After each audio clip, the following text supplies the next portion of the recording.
G'day, Dan Ilic here. You're about to listen to Irrational Fear live on stage at the Sofitel in Sydney at the Women in Media 2023 conference. And it was a great show. I can't wait for you to listen to it. But I should let you know that Women in Media did invite us to perform on stage, but they had no say in what we said on stage. So, some of the views reflected on stage last Saturday night don't necessarily reflect the same views of the Women in Media conference, which was a terrific conference, 2-day event. So many great luminaries from the industry spoke.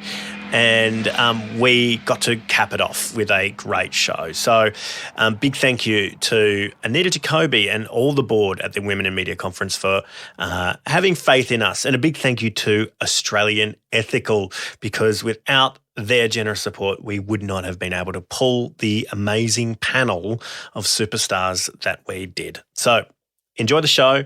I hope you enjoy it.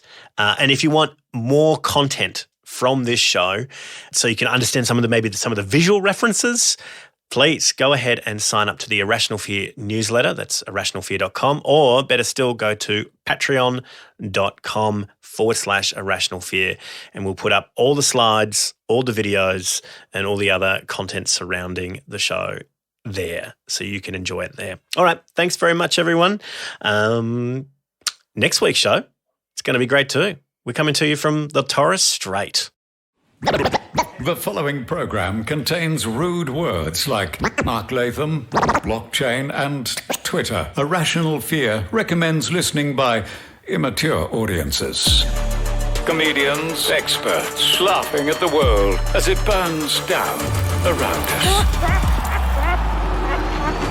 This is a Rational Fear.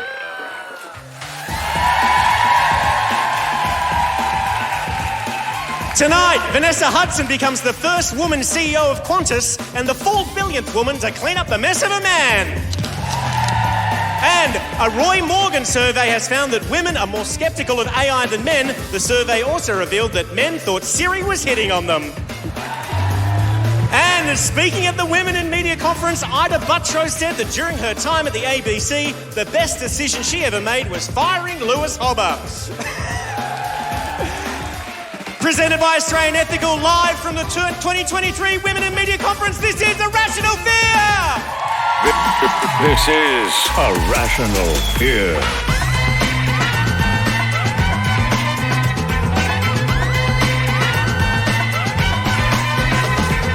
Don't forget to unplug your set. Excellent. Hello, everyone. Welcome to Irrational Fear. I'm your host, former chair of the ABC, Dan Ilic, and this is the podcast that brings experts and comedians together to break down the biggest issues. And this week's topic is women in media. And there is, I don't think, any more appropriate way to cover this topic than on a podcast hosted by two mediocre white men who no longer have jobs in media. When the organisers reached out and said, would you like to do this? I said, yes, in full confidence, because I'm a man. And I knew I wouldn't be able to do it without a stellar lineup, so let's meet our fearmongers for tonight. They're a one-woman media machine. She quit her law job to build her own publishing empire. The founder and CEO of the most trusted name in shitposting. From Cheek Media, it's Hannah Ferguson. Hannah, Cheek Media has this really unique blend of very clear, understandable content and shitposting. What is the more effective mode? Shitposting. Donald Trump's mugshot and vibrator jokes go a lot better than climate doom explainers, in my experience. And she's a writer. Writer, creator. Oh, fucking iPad. I'm so sorry, everyone. This is ridiculous. Men. Right? Writer, creator, provocateur, you may know them from Queer Australia and Black Comedy, or simply from spitting your tea out while reading their posts on Twitter. It's Gunai Gonja Jamara, Wiradjuri and Yorta Yorta creative genius, Nayuka Gori. Nayuka, you are one of my favourite people on Twitter, or formerly Twitter. How has your Twitter habit changed since Elon took over? Okay, dead naming. I haven't posted in months. There's nothing funny to say about that. It's a fucking graveyard. RIP. Yeah, sorry. It's very sad. R.I.P. Writer, director, comedian. You would have seen her on pretty much every network this year, on Taskmaster, Utopia, or helping solve crimes on Amazon Prime's Deadlock. It's Nina Oyama.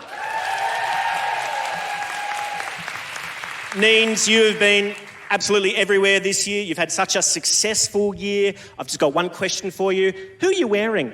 The blood of my enemies. And Chanel number 5. And it's the former host of Drive on Triple J who left the ABC in disgrace, Lewis Hobber. Yeah. Lewis, what did you do? I was forced to leave the ABC, Dan, because unfortunately my show is very popular with people under 50. And we've also got DJ Dylan Bain on the pots and pans. Sadly, you would have known on the poster, Vijay Rajan. She couldn't be here. She had an emergency to attend to, but she sent us some videos, so we'll play those a little bit later on. This show wouldn't absolutely happen at all without the support of Australian Ethical. They've been so supportive of us. Big thanks to them. They've been looking after money since 1986, and they like making more money out of other people's money by spending it on good companies. So a big thank you to Australian Ethical for allowing us to be here. They also invest in questionably ethical podcasts as well, which is great. But we couldn't actually pay all the bills with Australian Ethical's money. So we have had to get another sponsor. This is a very important message from that sponsor about women from an oil CEO, I think. Oil love woman. Patriarchy has kept both oil and woman in ground for too long. ICEO. Hey, did you know that BP actually stands for boss pussy? That's right. Look, listen. Oil loves all trans and cis continental pipelines for trans and cis oil. Am I right, ladies?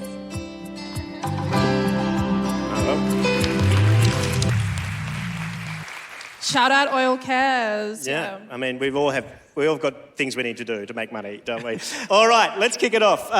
First of all, 2023 has had some huge moments for women in media. Here are the top 3 things I think stood out globally. The first big win. Barbie became the biggest Warner Brothers movie ever, which is astounding because they made Police Academy. I think we're calling it Warner Sisters now, Dan. Shout out advertising, yes.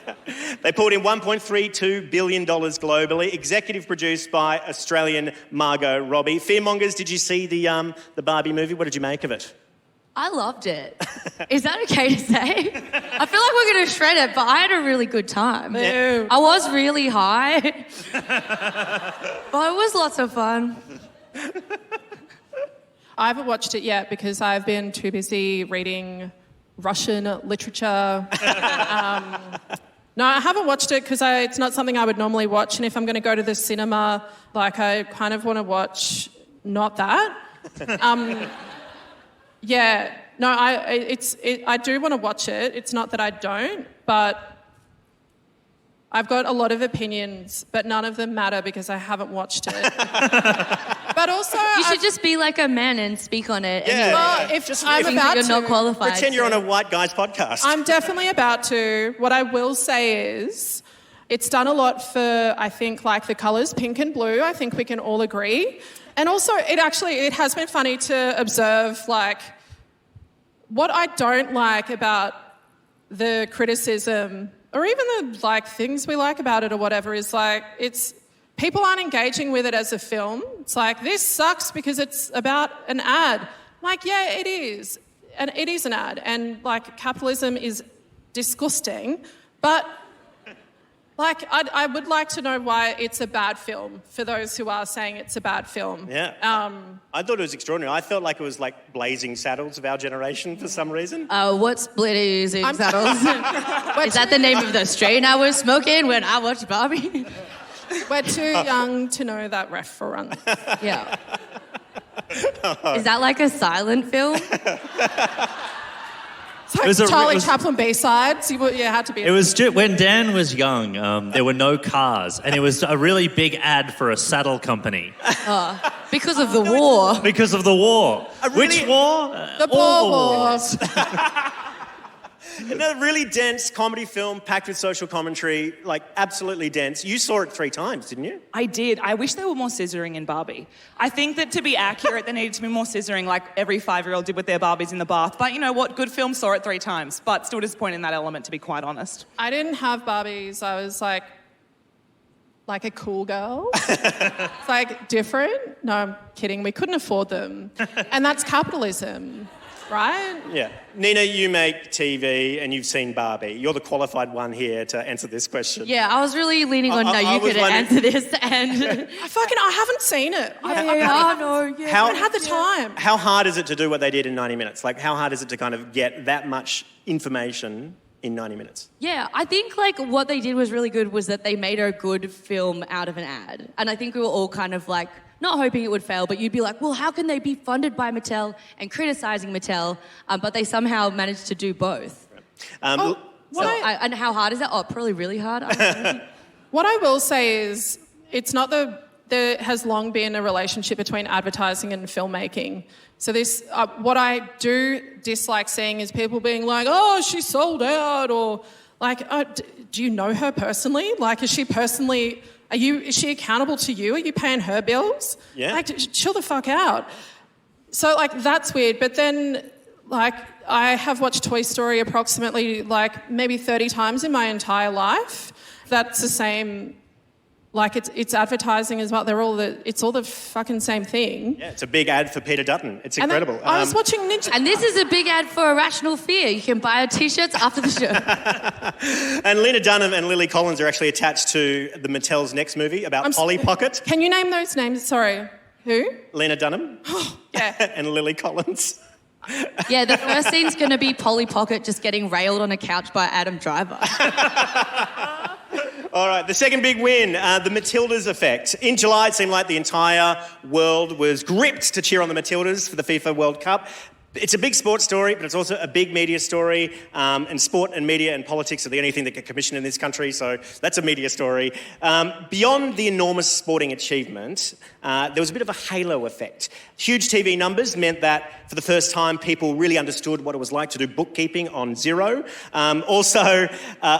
It resulted in a body of people to work out how to get women's sports on TV without siphoning, which is good. And also the federal government decided they would take time out of their busy schedule commissioning coal mines and drop a couple of $100 million on some sports programs, which is astounding. Hannah, you got pretty obsessed by the Matildas, Oh, right? yeah, I Googled the offside rule at least 12 times that first week. I thought I was straight. Then I was sexually attracted to goalkeepers all of a sudden. Everything changed. What other halo effects are there in this realm? The shitty men's comments on my Instagram after I posted about it at any point. Really? Yeah. It was for the first time, because I watched a lot of sport. Lucas is like, I didn't do a shitty comment. Have a cookie. Record, it wasn't me, or if it was misconstrued. Not all men. Hashtag not all Lewis Hobbers. No, I just mean, I was really, it was the first time men were getting in touch with me to just talk about going to watch women's sport. Absolutely. Like, it was really amazing. And also, I think that the majority of the mean comments were men who couldn't handle that they got higher viewership ratings than the NRL and AFL Grand Finals. And they were like, but this is a worldwide event. And I was like, I'm talking about Australian stats. Like, it was quite aggressive, but I will agree. It was the first time I'd seen like 80-year-old Ron at the local pub who could name Mary Fowler. It was a beautiful thing on the whole, but there was the occasional troll. Sure, yeah. I've found that I think, we've got this whole little referendum coming up. Please, no questions about that, because I'll just fucking kill myself on this stage. I'm not even joking. But I found that watching the Matildas is about as close to reconciliation as this country will come. I'm not even kidding. Well, I saw so many blackfellas, myself included, we were like, our Matildas. I don't know. It was really fucking beautiful. And they're hot. Sure, I've got eyes. I care. But to see what I also really fucking loved about them is how political they are and how unrelenting they've been. This has been their campaigns for equal wages. We have so much to learn from them.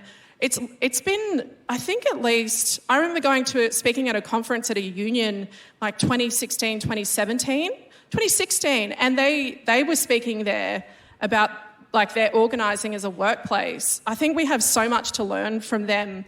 And even now they're still like really unrelenting. And it's fucking cool to see the political gains you can make and like winning hearts and minds and being entertaining and fucking cool. Like that bit actually makes me really, really excited about the sport.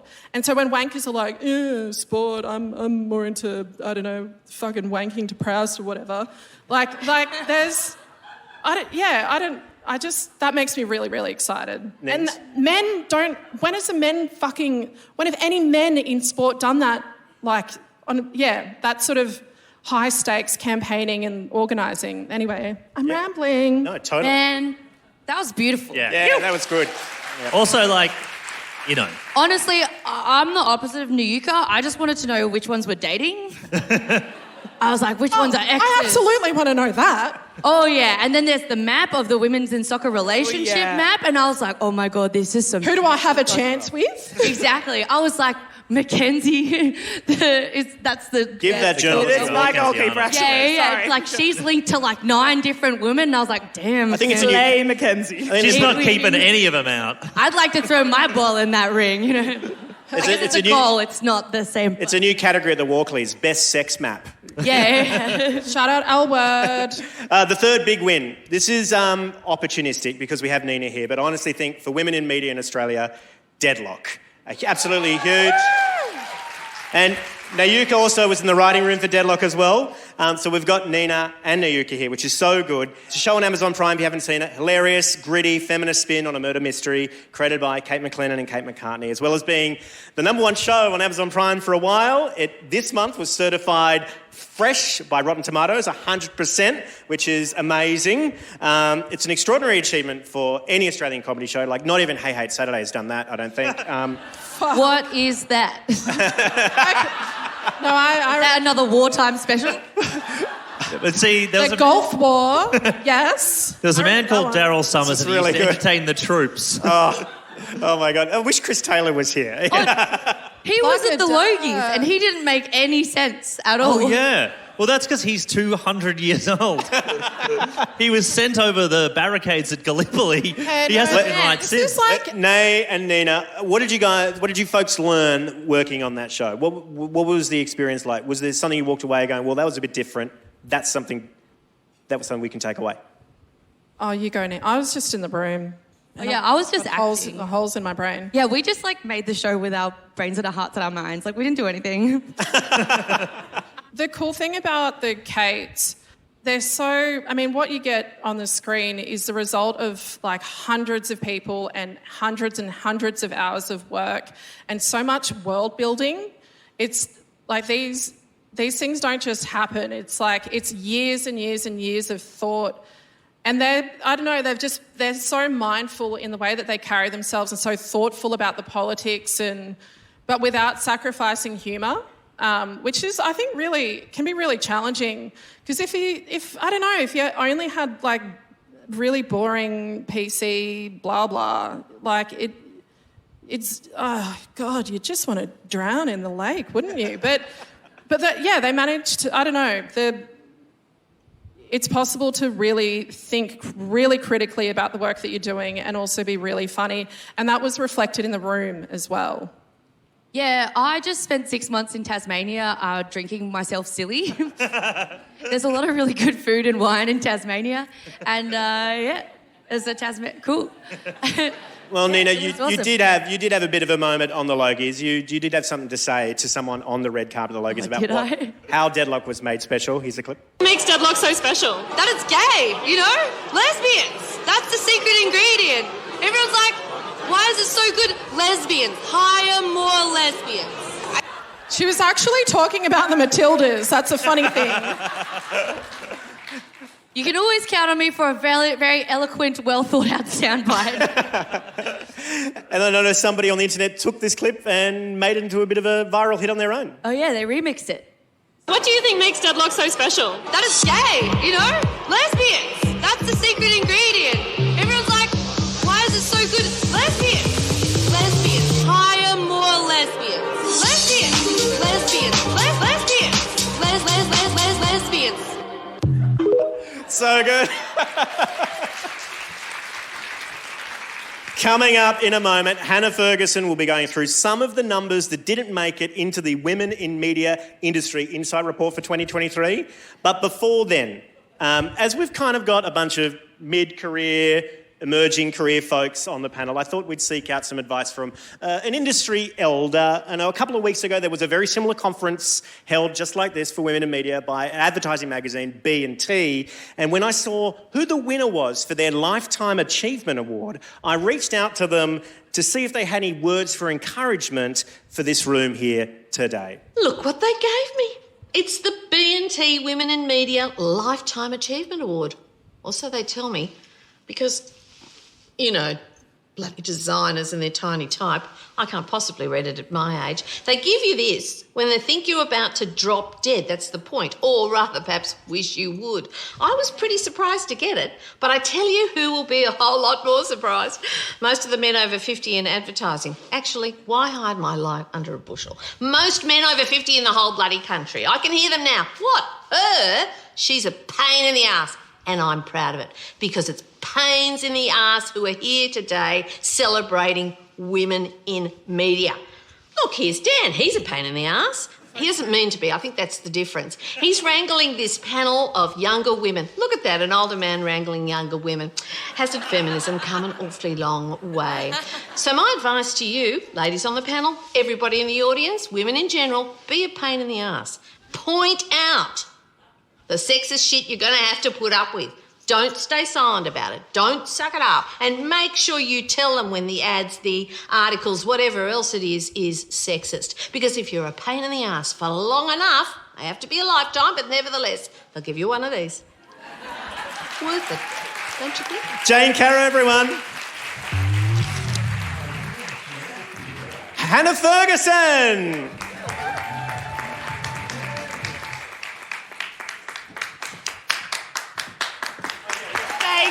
Thank you.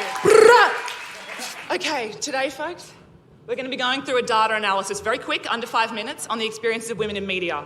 Mostly about men, but the antithesis. Here we go. Oh, if we can make this work. Top reasons for men commenting on a post about women's rights. 1% reported they had something valuable to add in a healthy, respectful and engaged way. 27% reported that it wasn't about them, so they had to make it about them somehow. 32% were very angry that the Matildas had higher viewer ratings than the AFL and NRL Grand Finals last year. But 40% were actually the burner accounts of Tony Abbott and Mark Latham. Next, we're moving on to the top profile pictures of an average comment section on a post about women's rights. 28% are the classic red Commodore, which you can expect to be telling you that you look like shit and you should have more cleavage in that dress. 50% anonymous or the Twitter egg, you know them, they're very bold in their statements. And 22% are Lord Farquaad lookalikes who think that you're a 4 out of 10 and want you to know that. This is the average headline compared to the average Daily Mail headline, and I've noticed it goes up by an average of 5 words if it's like Abby Chatfield just enjoying a day at the beach.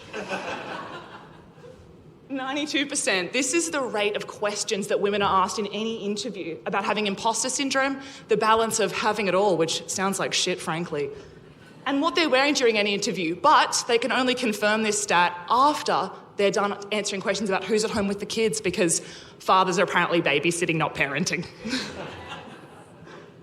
This is a really crucial Venn diagram I've created.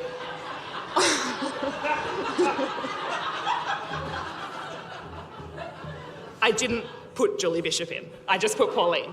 But also, this is a real product that she sells for $10 on the One Nation store. This one's for the girls, you know, the infamous fishing video. Don't buy it, please. This is the likelihood of a woman smiling after being told that she should smile more by a random stranger. Extra points if you're covering an issue like Ukraine, sexual violence, or violence in general, and you're told, we should be a bit more cheerful in your broadcast. Finally, ending on a positive note, the increase in hope during the FIFA Women's World Cup. This graph is identical to the increase in my searches for the offside rule as well. Thank you. 58% of men don't approve of this message, but not all men.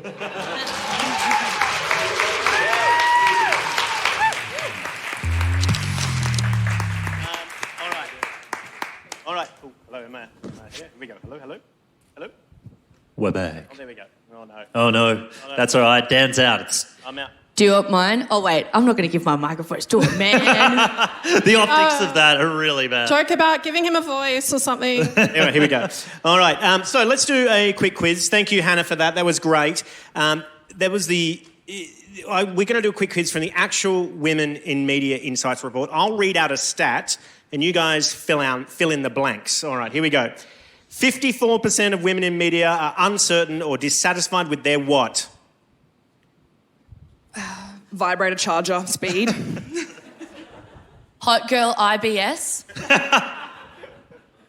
Oh, God. Like existential worth, I'm guessing. It's very similar. It is dissatisfied with their career progress. All right. Top 3 reasons for career stagnation are... Stuck in a swamp. Like, they're like in a swamp, in a physical swamp, and it's hard to get out. Having an opinion and being willing to say it. Yeah. Having a 12-step skincare routine and it takes too long. You got to wait for the serums to sink in. It's fucked up. All right, here are the answers. Lack of opportunities, limit access to training and development, lack of managerial support. That's what I said. That's what I said. Next one. 1 in 6 surveyed women are interested in developing knowledge about what? How to stop getting unwanted massages from old men. You seem stressed, Neil. No. No. Actually, I am. But anyway. Advertising? Yeah, that's what she said, yeah. And finally, in 2022, what grew to 8.9 million? My leg hair in 2020. Wait, did you say 2022? I stuffed up, sorry. My dick says... sorry. Wrong crowd. Podcast listeners. Crazy. Hannah, you just started a podcast. It's number 2 in the charts at the moment. Only beaten by Joe Rogan. Tragic. What are you going to do to roll him? I wish I could, but people love 5-hour podcasts with a random guy saying the same thing over and over, apparently. He does eat a lot of mushrooms. Anyway, sorry. That's a very dark joke. No, I shouldn't have made that joke. I regret it. Like, it's way too soon as someone living in Victoria. No. And the mushroom industry is suffering. Mushroom sales have been down. No, I'm very passionate about this. You don't understand.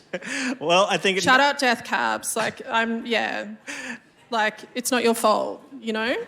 Now's as good time as any to bring Nayuka Gori up to the stage. Give it up for Nayuka. Hello, hi, I'm Nayuka. How are you? That's good. So we were just listening to statistics before and I've got some more. In other findings which were not brought up, and these were the ones I was actually prepared for, our good friends here at Women in Media reported that men account for 70% of quoted sources and 66% of experts cited in Australian media.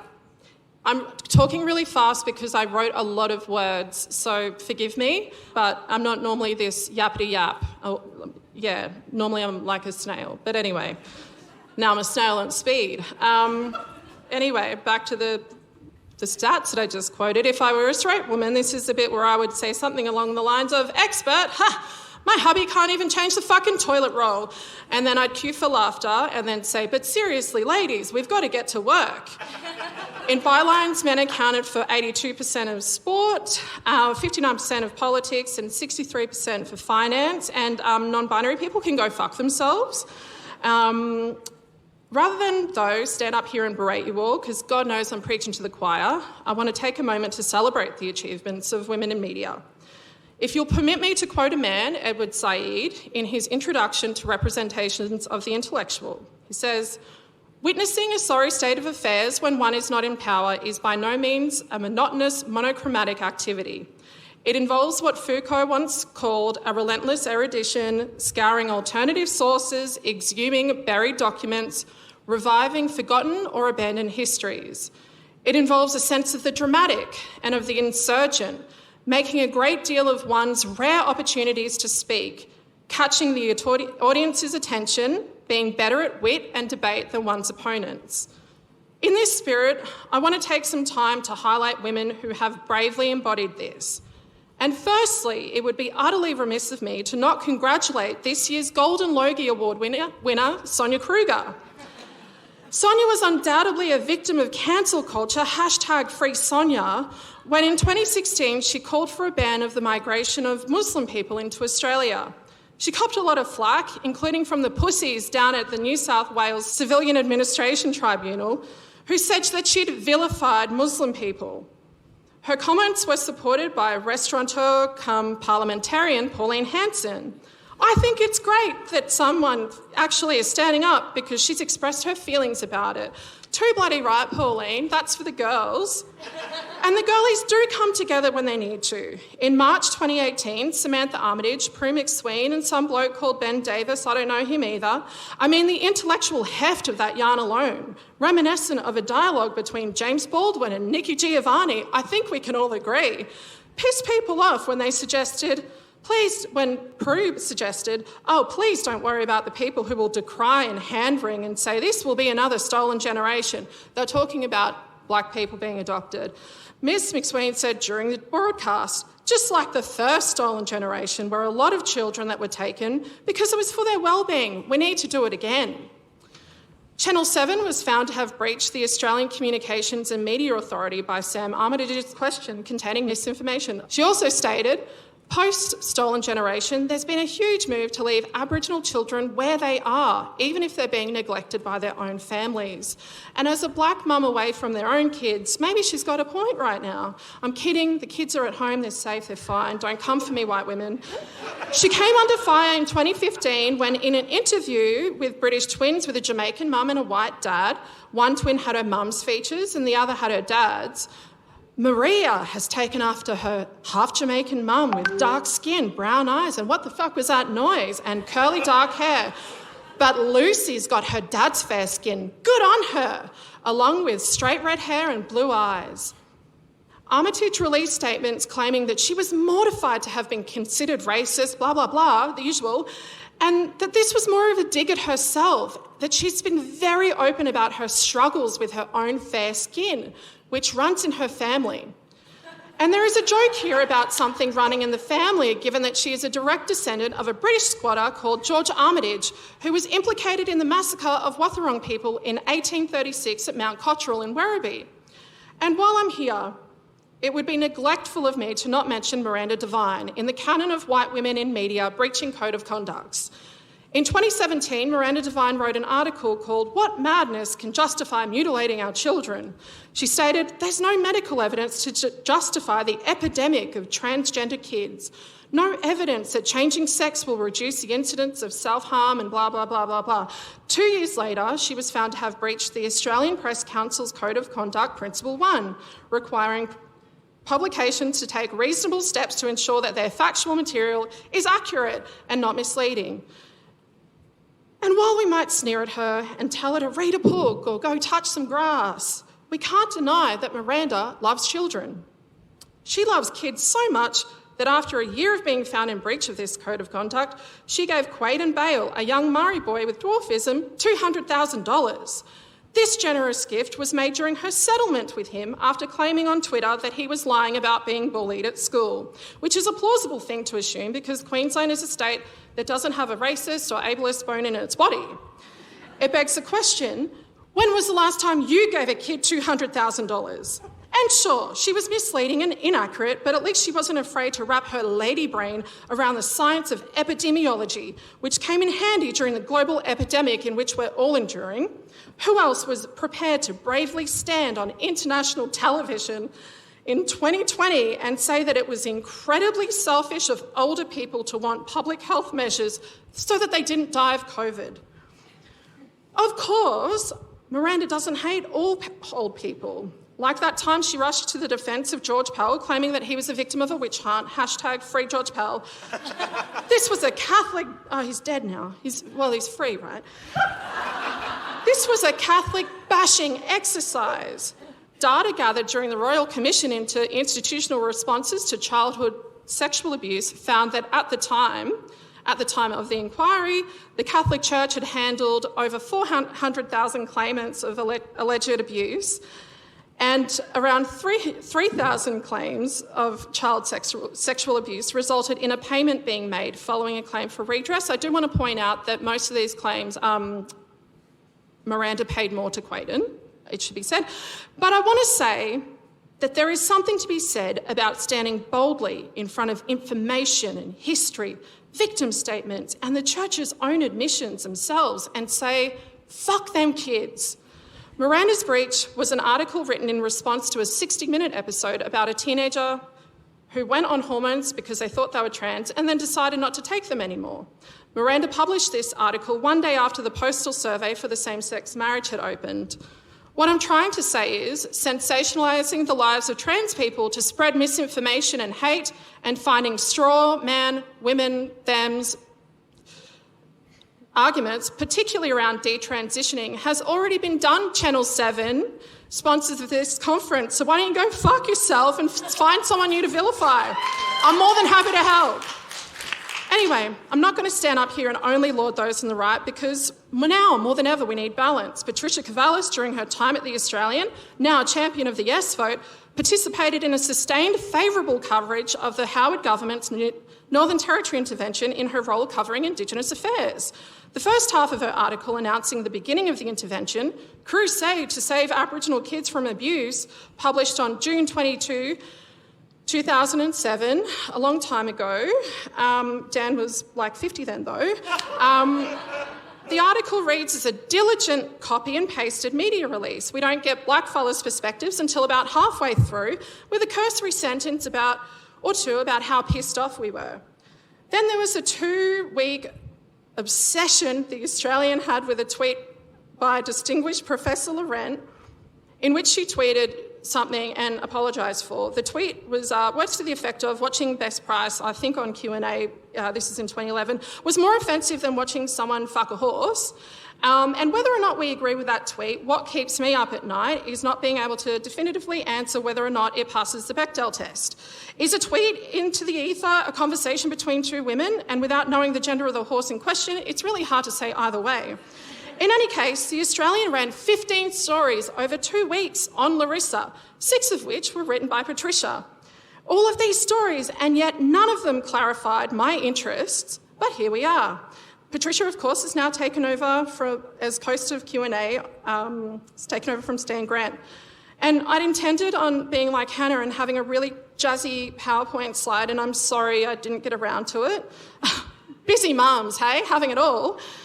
But at this point, I would have that iconic photo and tweet, use your imagination, with Sarah Ferguson and Steve Bannon standing next to each other, presumably just after Sarah had interviewed him on Four Corners.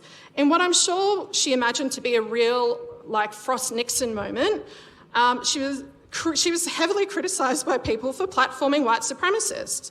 Steve Bannon is currently appealing a 4-month conviction for contempt of Congress for his role in the January 6 White House white man insurrection. And he was recently ordered to pay outstanding legal fees. I think it's over $300,000. And is facing criminal charges for defrauding, this one gets me, defrauding donors on a GoFundMe he set up to build the US-Mexico wall. Can you imagine being one of those donors? Like, I was robbed. Where's my fucking wall? Anyway, Sarah's tweet said, "What's wrong with this photo? Nothing," all caps. # New Yorker Fest. # New Yorker boycott. # stop silos. At ABC News. At Four Corners. If I was one of those men's rights activists, what I would say was wrong with the photo you know, the guys who like decode body language to see who's the alpha and who's the beta. I would say that what's wrong with the photo is that Bannon, and this is where I should have had the thing, even if I made a presentation just for this photo, I would say that if you want to pull the photo up now, that Bannon sort of, he's facing Sarah, and Sarah's open body language sort of makes him the beta cuck, right? And that's why he can't pay his lawyer's fees. Anyway, I've gone on for a really long time, and there are other women I would have loved to have mentioned, including these two. I'm kidding. Can you imagine? Awkward. But, you know, included but not limited to Van Batten, Daisy Cousins, Peter Credlin, etc. Anyway, at the end of the day, all of these stories, whether espousing discriminatory migration bans, calling for another stolen generation, spreading misinformation about trans kids, accusing black children of lying about being bullied, standing up for the Catholic Church, diligent copy and pasting of Australian government press releases to vilify black men and control black lives, and a sustained campaign in a major outlet against one black academic for what I would argue might be a funny tweet. We desperately need more women in media. We need to create more pathways for leadership. We need equal wages. Come on, ladies, let's get in formation. I'm being facetious, and I know that the patriarchy is like absolutely a thing, and I'm not coming for white women because, you go through it too. What I'm saying is that solely focusing on gender here obscures a much compelling and urgent story, which is that white women really suck. I'm joking, kufalafada, fart noise. Right now, the media class are doing an incredible job of maintaining the status quo or making things worse. The world is, as you know, if we're paying any sort of attention, is going in the dogs. And it has been for a while, but what I often see is white women in their pursuit for equality with white men engaging in a race to the bottom. And not like a hot bottom, like rock bottom. Dear friends of mine work in the media and really fucking struggle, and it's not only gender getting in the way, though there is a special kind of fucked upness encountered by black women. It's hard to listen to some people whinge about men and patriarchy when I know how hard it is for my black sisters who are experiencing the same thing but are getting paid much less than white women and are copying racism on top of it. And I haven't even mentioned classism, ableism, transphobia and other systems that dominate, and having to do a podcast with these two dudes. Anyway, for what it's worth, I'm really grateful to independent media. This is a gentle call into myself. I should subscribe. I will do that. I'm very grateful to anyone that commissions me and still will after this. And today I'm especially grateful to black fellas that have rejected white media institutions and invested in our own stuff. I'm grateful to black fellas who go into the white institutions too. And today is about women in media, so shout out Miriam Korua, Carla Grant, Narelda Jacobs, Kirsty Parker, Bridget Brennan, Naomi Moran, Celeste Little, Brooke Boney and Chelsea Wadago, to name but a few. And finally, to my sis, Jetta Costa, who recently left the ABC, thank you. This was meant to be really lighthearted and funny, and more importantly, it was meant to be 5 minutes, which means I've completely failed my brief. But thank you for listening if you still are. And Nayoka. This is a Rational Fear. Taking the saddest headlines and giving them a little tickle. Thank you, Nay. How do we limit the harm that media does to smaller communities? Give me money. Give me money. Yeah, that's it. Yeah. Yeah. Please, get me on a panel. No, I limit the harm. I don't know. I actually, I was actually, I do know. We do have these standards, but if we were to look at Australian media, and any time, you go overseas or, other countries, you watch the news, and I don't know if you guys have had it, but it's holy shit, Australian media is really white. Our screen, what we see is really, really white. So I think the point that I'm making is that representation alone is not enough. It's not enough to see, it's not enough to have people who look like you on the screen. What is the, I don't know, for me, I'm what's the politic behind it? Because sometimes it really do be your own people who, suck. Yeah. as I'm sure you fellas know, you know. Can we get another microphone for Lewis? Silencio. Yeah. There you go. We got a microphone for you. There you go. Yeah. Did you want to add something to that, Lewis? I mean, it's probably too late now, and to be honest, I feel like the vibe's going to be really weird when I yell, "No, all men are great." But I don't know. I genuinely feel like I'd much rather hang out with like a working class white person who's like quite problematic, but you know, you can be like, "Oi, maybe don't say that really bad word," and they're like, "Oh, what else can I say?" I'm like, fuck yeah. This recently happened at Revs. Fuck yeah, Revs. Yeah, I was talking to this dude and he was saying a word and I was like... Has everyone got the Revs reference? It's a nightclub in Melbourne. 3 people. Oh, yeah. It's like a 24-hour nightclub in Melbourne. Yeah. You're my people. Apparently people have died in there and everyone just kept partying. Nayuka, we should point out that you are in a conference room where every Liberal Prime Minister has conceded defeat. So it's a very different colour to Melbourne. Oh, okay. Oh!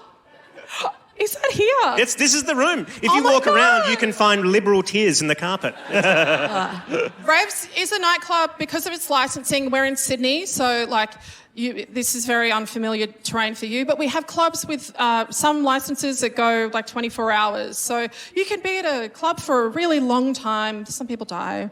But yeah, no, had this yarn and this bloke, and I'm like, actually, solidarity can fucking happen because we're vibing and we can actually be honest with each other. That's my way of saying not all white people, not all men. I've made some really beautiful connections over MGMA. That's a joke. Please give it up for Nayuka. That was great. So good.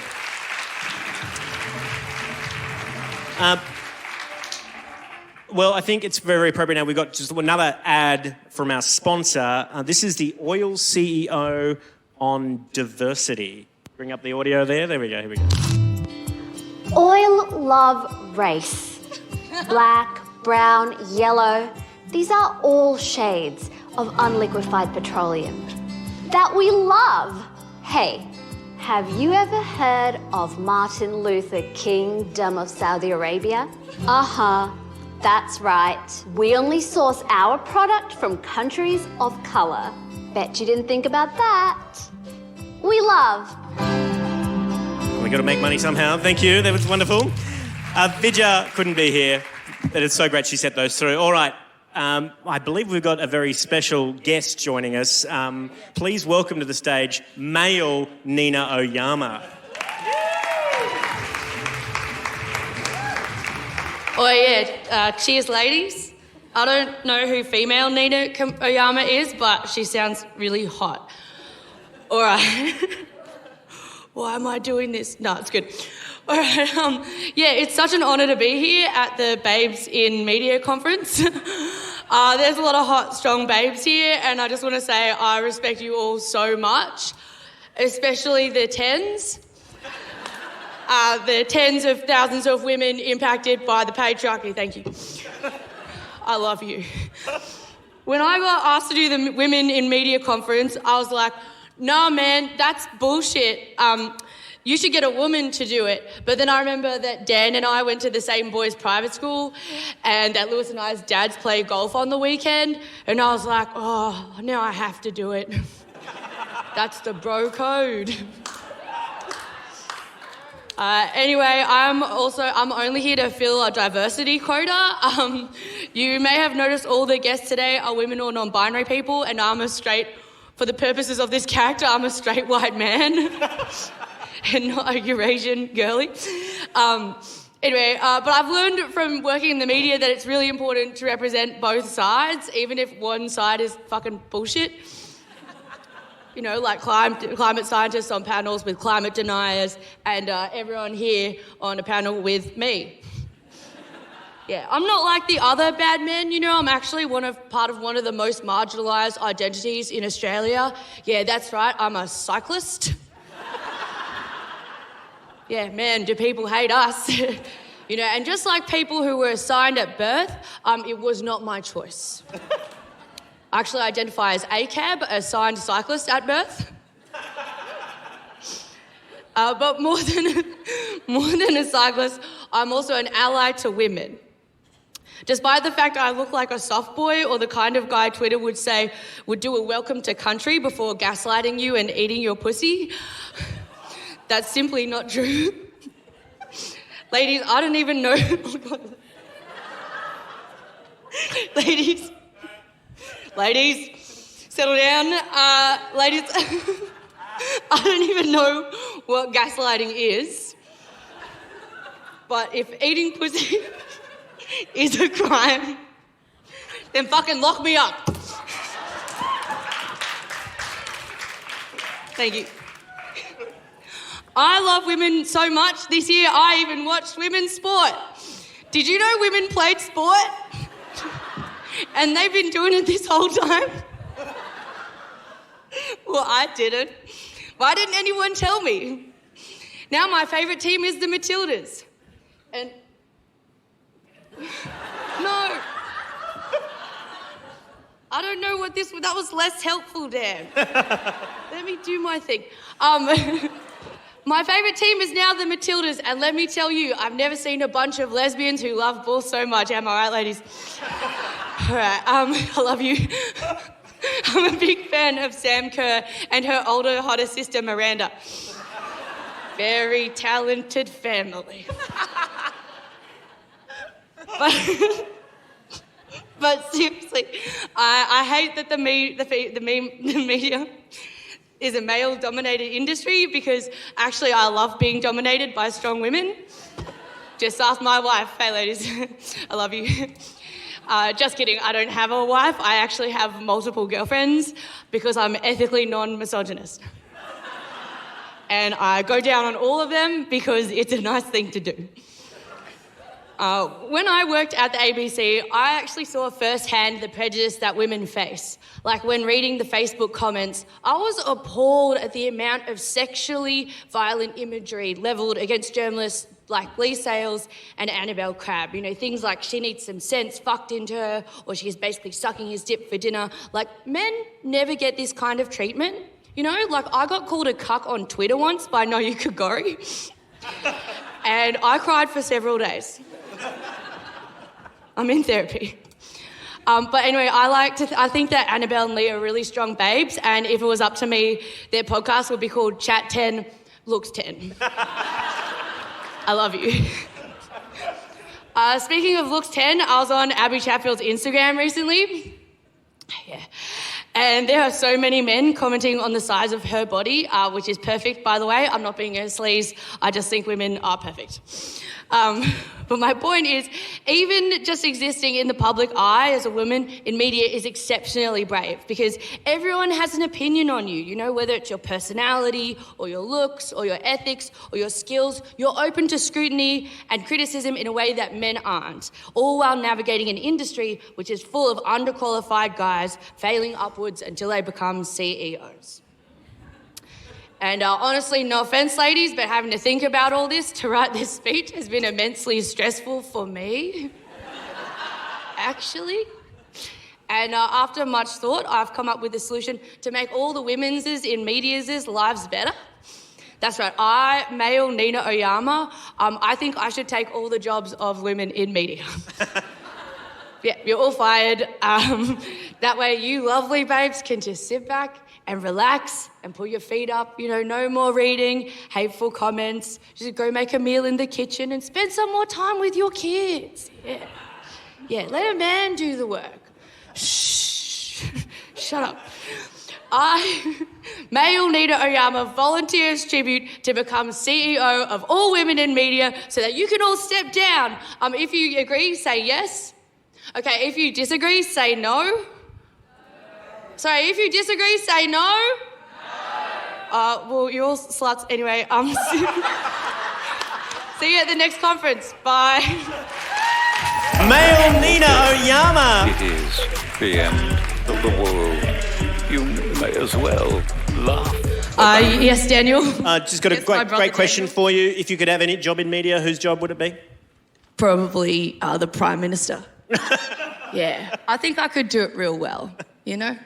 I was like, rattling my brain because I just remembered it's a podcast, which is what is the ears? Ew. Audio? Dan. The ear, you listen. It's one of those. But for those listening with your ear holes, Nina looks like a young Johnny Depp. And it's really scary. Like Johnny Depp, what was that? Secret Window? Secret Window sort of vibe. Like that, Johnny Depp. Unfortunately, I found him before the allegations or? Yeah, absolutely. He was still doing fucked shit, but no one knew. Okay. Yeah. Well, that's good for this character, I guess. Yeah, young Johnny Depp before the stuff, yeah. Thank you, Mail Nina Oyama. It's great to have you. You're very welcome, Dan, and I assume I'm getting paid more than these two? Anyway, thank you. Bye. In a moment, Lewis Hobba is going to close the show, but before that happens, we've got one more message from our sponsor. This is the Oil CEO on workers' rights.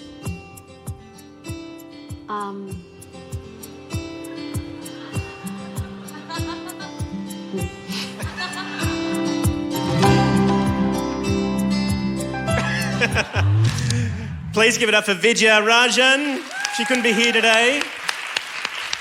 But she made those for us in Melbourne and sent them up. It was very good of her. And a big thank you to our actual sponsor, Australian Ethical, for making this show happen. Lewis, you are about to talk about male allies. Is that right? You're about to do that one? Yeah, or Hannah was telling me that she once worked at a place that gave out an award for this, and it was called? The Malai Award. That was a real thing. Male ally, the Malai Award of the year. This is going to be for all the Malais out there. Well, I just wanted to take us down a trip down memory lane just quickly to celebrate International Women's Day from 2021 and also mention one of my favourite men, Dave Sharma. 2021 was a particular toxic year for women working inside Parliament House. There's a few court cases going on from that time we can't talk about because we don't have defamation insurance. But one of my favourite guys, Dave Sharma, Member of Parliament at the time, decided that despite everything going on in the House on International Women's Day in 2021, he would head on down to Edgecliff Station and hand out pink flowers to women entering the station.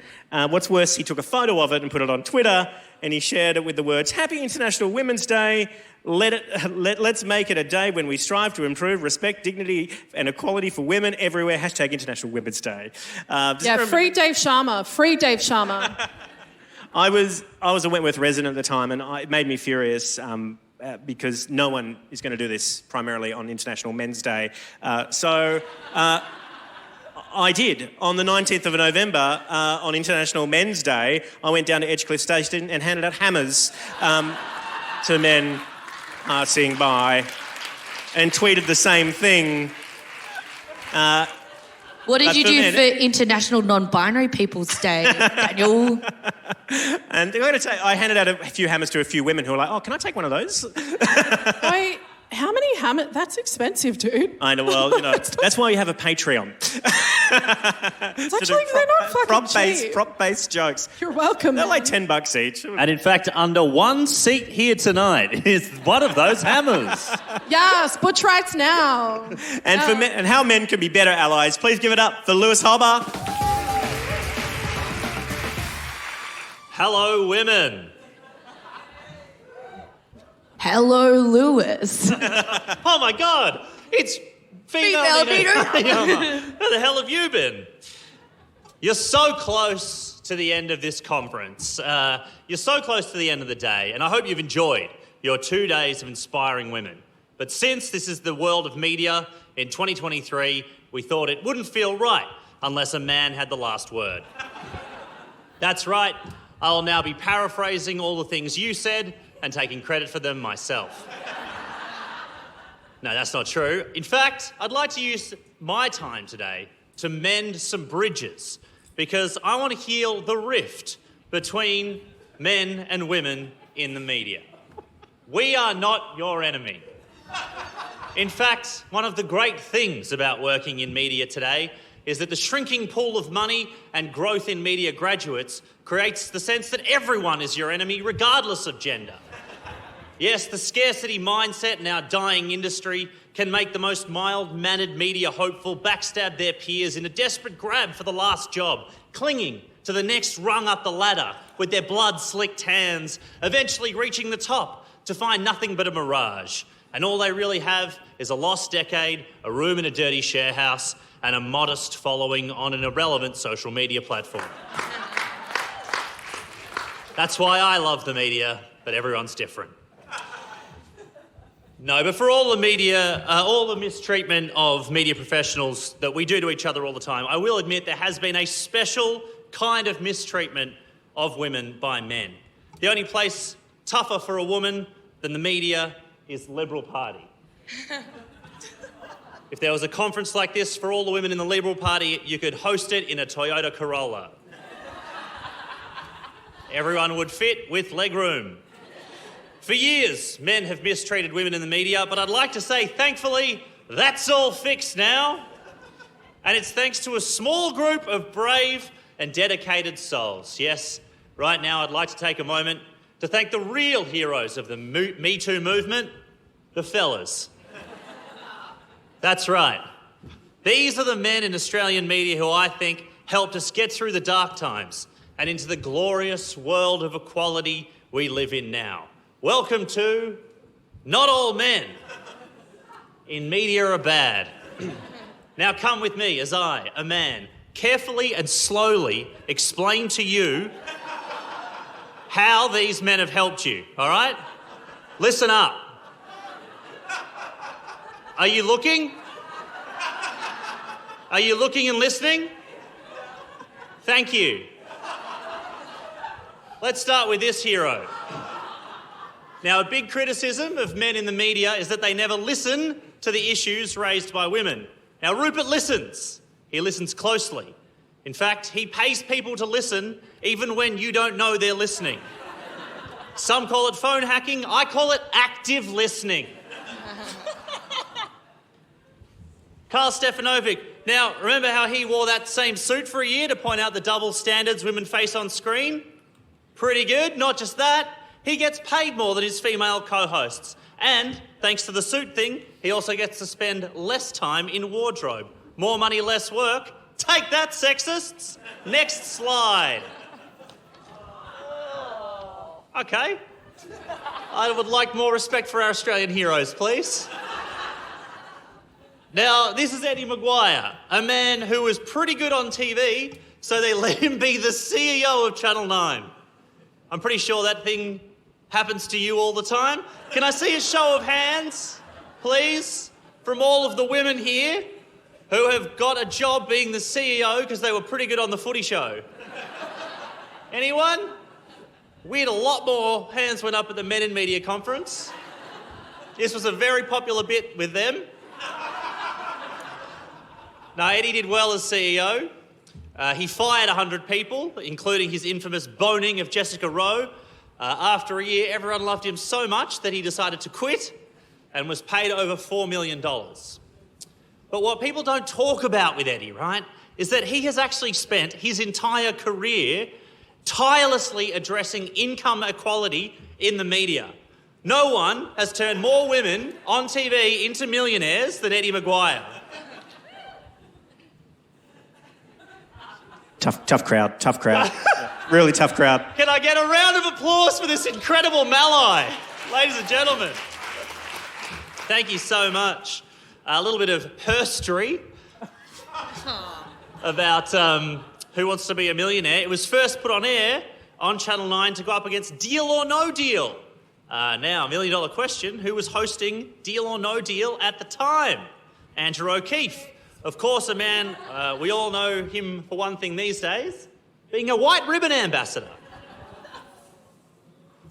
Okay. Who's with me? You know what? I feel like I'm losing the room a little, so I might just skip through my next few slides. I won't do Wayne. I won't do Jeffrey. Okay, here we... Oh, really? Okay, we don't have time to get into that. Here we go. Here's how I'm going to win you back. Let me finish with this, all right? Let's finish off by enjoying the strides that were made, not just at the coal face of the industry, but at the pointy end. The CEOs of Australia's media organisations. Now, just look at the increased diversity here. As you'll see, only 2 of these men are called James. That is 2 of these men not called James. Now, I think that's pretty good. I think that's pretty good. All right, eyes up here. Are we looking? Are we listening? And of course, last year we had the CEO of Foxtel in a speech call the star of Game of Thrones, Emilia Clarke, the biggest show on his own network, a short, dumpy girl. So there it is. All the men in media doing everything they can to make the media a better place for you. And they don't get any thanks for it, you know? They do get millions of dollars, but not a lot of thanks. And so that's why I'm here, to say, good on you, fellas. Good on you. No, that's okay. No, you know what? I've got something I think you will like. Next. No, this one's real. Australia does have one woman at the head of a network. We've got one. We've got one. You get one. Don't ask for 2. We've got too many Jameses. No, Beverly McGarvey, the Executive Vice President of Paramount in Australia, is a woman. That's a fact. I've Googled that. Now, the bad news is that she didn't get to the top by hosting a footy show. I'm so sorry to tell you that. She did it the unconventional way, by having 25 years' experience and working as the head of programming at several other networks around the world first. Weird, but it happens. So there you go, all fixed. Honestly, with so many wonderful men like that, working hard to fix things for you, it's hard to understand why you even need a conference like this, really. So I hope you've enjoyed the Women in Media Conference. It's been an honour to be here and to let you know about the exciting work that my people are doing for you. Now I have to pop off to the Men in Media Conference, or as we call it, the media. Thank you so much. That is it for Irrational Fear. Please thank all of our fearmongers tonight. Lewis Hobber, Hannah Ferguson, Mail Nina Oyama, Nayuka Gori, and DJ Dylan Bain. My name's Dan Illick. We're recording this on Gadigal land in the Eora Nation. Big ups to them. Big thank you to Australian Ethical, our sponsor. The Women in Media Conference are having us. Jacob Round of the Teppanyaki Timeline, Vidya Rajan, Jane Caro. And until next week, there's always something to be scared of. Good night. Bye.